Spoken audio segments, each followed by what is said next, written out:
युवक,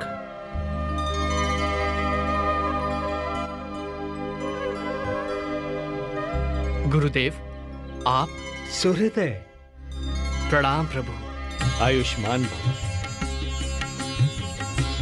पुत्र, ये तुम्हारे दादा श्री अर्जुन हैं।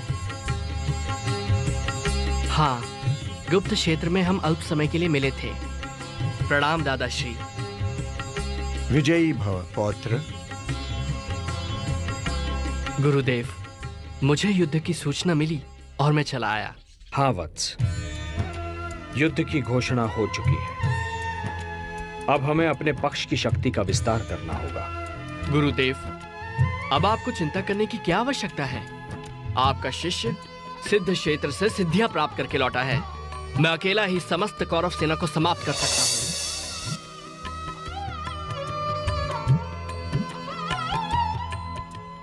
गुरुदेव, यह है मेरी साधना का प्रसाद जो मुझे देवी सिद्धंबिका और भगवान शिव ने दिए हैं।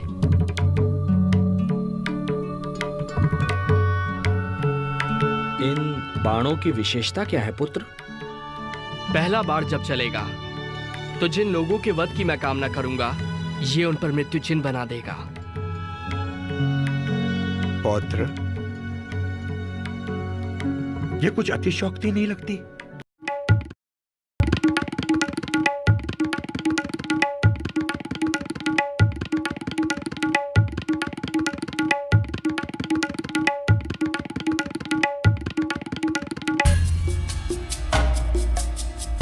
इस वृक्ष के सारे पत्ते मेरे लक्ष्य पर हैं गुरुदेव।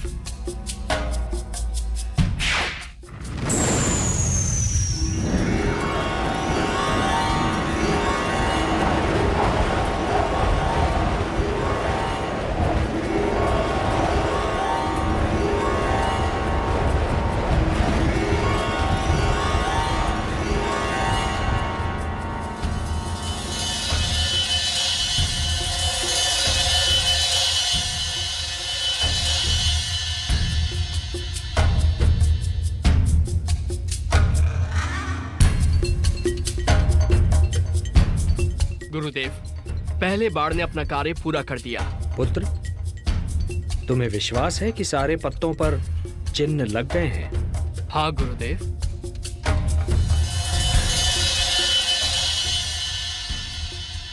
गुरुदेव, अब मेरे दूसरे बाण को छोड़ने से जितने पत्तों पर चिन्ह हैं, वो भूमि पर गिर जाएंगे। और तीसरा बाण तो प्रलय के समान है। यदि मैंने इसका प्रयोग किया तो सारी सृष्टि का विनाश हो जाएगा। मैं इसका प्रयोग कभी नहीं करूंगा। रुक जाओ पौत्र। अब मुझे पूर्ण विश्वास है कि इस महायुद्ध में हम पांडव दुर्बल नहीं हो सकते। दुर्बल तो अब कौरव लगते हैं। ऐसा मत कहिए दादाश्री, अन्यथा अनर्थ हो जाएगा। क्या अनर्थ होगा पुत्र? गुरुदेव, मैंने देवी सिद्धंबिका तथा भगवान शिव को वचन दिया है कि युद्ध में जो पक्ष कमजोर सिद्ध होगा, मैं उसकी ओर से युद्ध करूंगा।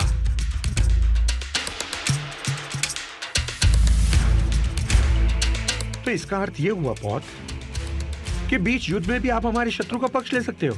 हाँ दादाश्री, यदि युद्ध में कौरव पक्ष कमजोर सिद्ध हुआ तो देवी को दिए वचन के अनुसार मुझे उनकी ओर से ही युद्ध करना पड़ेगा। चलो पौत्र, विश्राम कर लो। क्षमा करें गुरुदेव, मैंने निर्णय लिया है कि युद्ध क्षेत्र से बाहर रहकर ही युद्ध देखूंगा।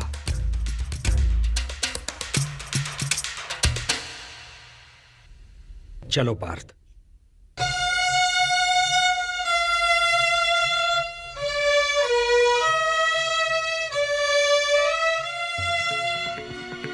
हे केशव, हे जनार्दन, इस युद्ध में तो हमारी विजय निश्चित है। निस्संदेह, किंतु जो मैं अभी सुनकर आ रहा हूं उसका अर्थ यह है कि पहले हमें पराजय की सीमा तक पहुंचना होगा। और पराजय का अर्थ है पांडवों में से 2-3 की मृत्यु और पांडव सेना का विनाश। पराजय? मैं कुछ समझा नहीं केशव। पार्थ, यदि हम कौरव सेना का नाश कर दें और विजय की ओर चलें तो बर्बरीक अपने 2 ही बाणों से अपने विजय उल्लास को पराजय में बदल देगा। तो अब क्या करें?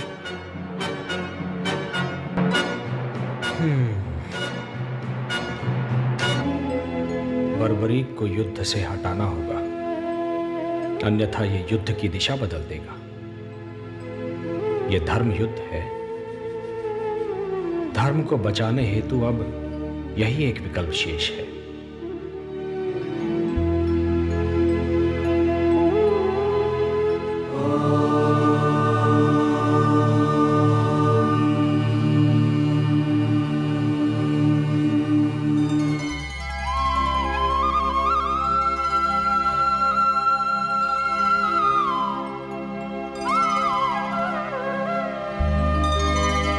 सूर्योदय। प्रणाम गुरुदेव। प्रणाम दादाश्री। आयुष्मान भव।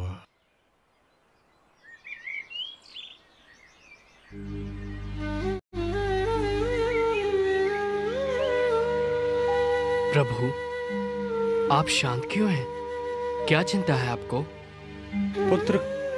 पुत्र कल से युद्ध शुरू हो जाएगा। देखें, निर्णय की ओर जाता है। मेरे होते आपको चिंता करने की कोई आवश्यकता नहीं है। यदि कौरवों के पक्ष में युद्ध जाता देखा तो मात्र 2 क्षण में ही मैं सारे योद्धाओं को समाप्त कर दूंगा। मैं तुम्हारी शक्ति से परिचित हूं पुत्र, और यह भी जानता हूं कि तुम्हारी हम में अनन्य भक्ति है। किंतु क्या प्रभु? पुत्र, आज शुक्ल फाल्गुन द्वादशी है। आज की महिमा दुगनी हो जाती है। किंतु मुझे बताइए प्रभु, मैं आपके दिए हर आदेश का पालन करूंगा। वत्स सूर्योदय, युद्ध से पूर्व चंडी एक बलि चाहती है, और बलि उसी की चढ़ाई जाएगी जो अतुलित बलशाली होगा। इसमें चिंता किस बात की है प्रभु? चिंता इस बात की है वत्स कि इस पृथ्वी पर 3 ही ऐसे वीर हैं जिनकी बलि स्वीकार होगी। मैं, तुम या अर्जुन।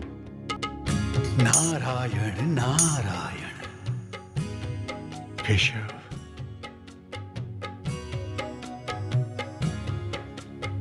बस इतनी सी बात है केशव?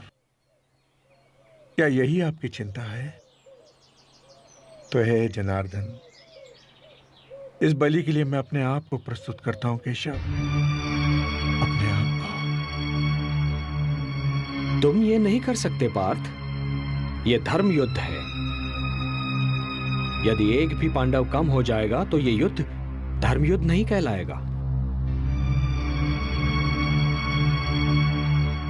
बस एक ही मार्ग शेष है। मैं स्वयं ही अपना बलिदान दे देता हूं। वैसे भी युद्ध ना करने की प्रतिज्ञा ली है मैंने। एक सारथी ही तो हूं तुम्हारा। नहीं केशव, नहीं। प्रभु, आप मेरे गुरु हैं, श्रेष्ठ हैं, सभी तरह से ज्येष्ठ हैं मेरे। ये अधिकार सिर्फ मेरा है, मेरा। मुझे आज्ञा दीजिए प्रभु। आपके चरणों की सौगंध खाकर कहता हूं, आपके उद्देश्य को पूरा करने के लिए मैं अपने शीश की बलि देता हूं।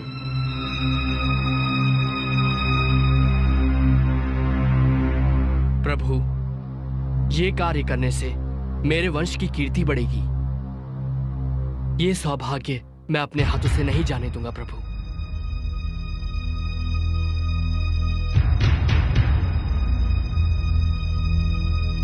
सोचिए मत प्रभु।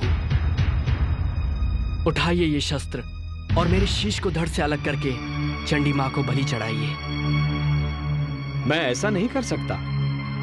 यदि मैंने ऐसा किया तो यह बलिदान नहीं होगा, हत्या होगी।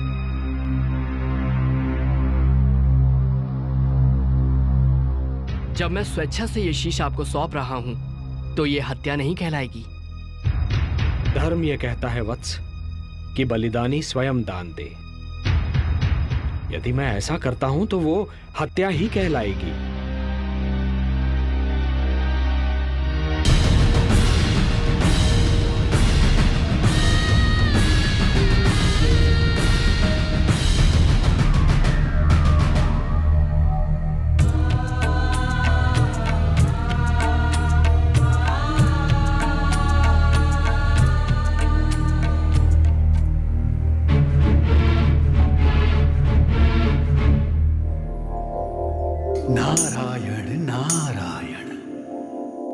धर्मराज, घटोत्कच पुत्र बर्बरीक ने श्री कृष्ण के कहने पे अपना शीश दान कर दिया।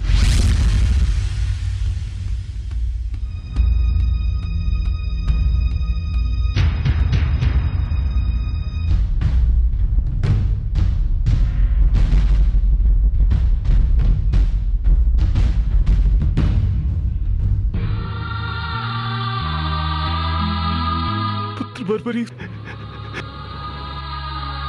पौत्र, ये तूने क्या किया? वासुदेव, ये आपने उचित नहीं किया।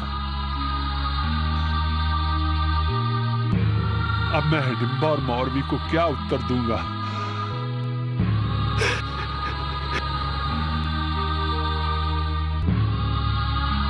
हे ईश्वर, ये तेरी कैसी लीला है? कौन सा पाप किया था मैंने? इससे तो अच्छा होता पुत्र बर्बरीक से पहले मुझे ही मृत्यु आ जाती। कम से कम ये दुख तो नहीं सहना पड़ता। ये आपने क्या किया वासुदेव? और इसके पीछे आपका क्या उद्देश्य है? बोलिए न केशव।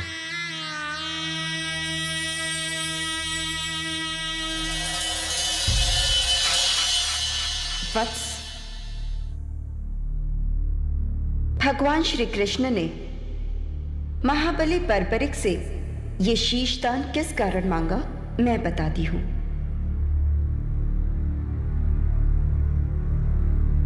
ब्रह्मदेव द्वारा घमंड करने पर इन्हें यह श्राप दिया गया कि अगले जन्म में जब पृथ्वी पर धर्म की रक्षा के लिए युद्ध होगा, तब श्री कृष्ण के द्वारा इन्हें मोक्ष प्राप्त होगा और वे ही इनकी मृत्यु का कारण बनेंगे।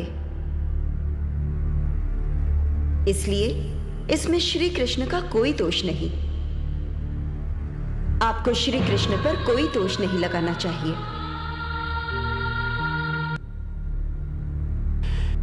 हे केशव, मुझे क्षमा करें, क्षमा करें।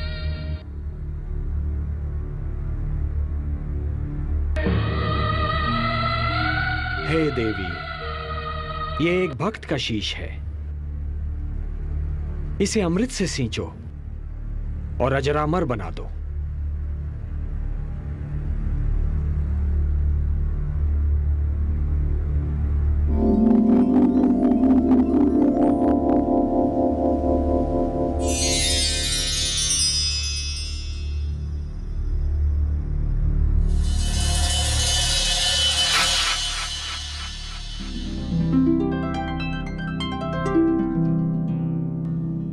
प्रणाम प्रभु।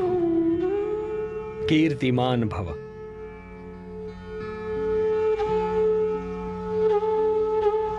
पुत्र बर्बरीक, तुम्हारे त्याग, साधना और तुम्हारे इस महान शीशदान ने तुम्हें नर से नरश्रेष्ठ बना दिया है। तुम जैसा महात्मा केवल सृष्टि के कल्याण के लिए आता है। आज मैं तुम्हें अपना वो नाम देता हूं जो माता यशोदा ने स्वयं मुझे दिया था, श्याम। नारायण नारायण। और तुम्हें मैं अपनी सारी शक्ति भी प्रदान करता हूं। कलयुग में तुम्हें लोग श्याम के नाम से पुकारेंगे। जय श्री श्याम, जय श्री श्याम, जय श्री श्याम, जय श्री श्याम। वत्स, अपनी इच्छा मुझे बताओ। हे नारायण, हे श्याम, मेरी दो इच्छाएं हैं। प्रथम इच्छा, मेरी देह को आपके हाथ से अग्नि मिले, और मेरी दूसरी इच्छा, मैं महाभारत का युद्ध देखने आया था, मैं वो देखना चाहता हूं। तुम्हारी दोनों इच्छाएं पूर्ण होंगी वत्स। तुम्हारे इस शीश का कभी अंत नहीं होगा।